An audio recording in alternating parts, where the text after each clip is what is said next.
શું એક પરિવાર માટે, આખા પરિવારને સારું ખાવા માટે શું એ 1000 રૂપિયા ના ખર્ચી શકે? તમારા આખા પરિવારને સારું ખવડાવવા, સારી હેલ્થ સાચવવા માટે એક સારા નિયતની જરૂર છે, ખાસ પૈસાની નહીં. કેવી રીતે આવો તમને સમજાવું.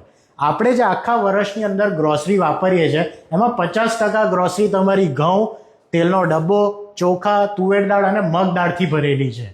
આપણે જોઈએ એનો ભાવમાં કેટલો ડિફરન્સ આવે છે. એક 4 જણનું પરિવાર હોય, આખા વર્ષમાં ઘઉં 120 કિલો વાપરે છે.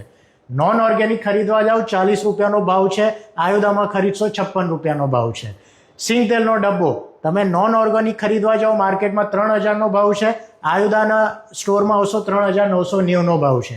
એવી રીતે ચોખા આપણને આખા વર્ષમાં 50 કિલો જોઈએ, તુવેર દાળ 50 કિલો જોઈએ, મગની દાળ 10 કિલો જોઈએ. તમે જ્યારે ટોટલ કાઢશો તો નોન ઓર્ગેનિક પાછળ તમે 33,650 ખર્ચો છો, જ્યારે આયુધામાંથી ખરીદી કરો છો તો 47,000 રૂપિયા ખર્ચો છો. આખા વર્ષના તમે કેટલા વધારે આપો છો? 13,430. મહિનાનો તમે કાઢો ખર્ચો તો 1119 રૂપિયા. શું એક પરિવાર પાસે સારું ખાવા માટે મહિનાના 1000 રૂપિયા વધારે નથી?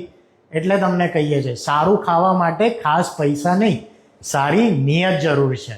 તમે તમારા પરિવારનું સારું ખવડાવો, પરિવારને સારું ધ્યાન રાખો, કારણ કે એ જ તમારી અસલી મૂડી છે.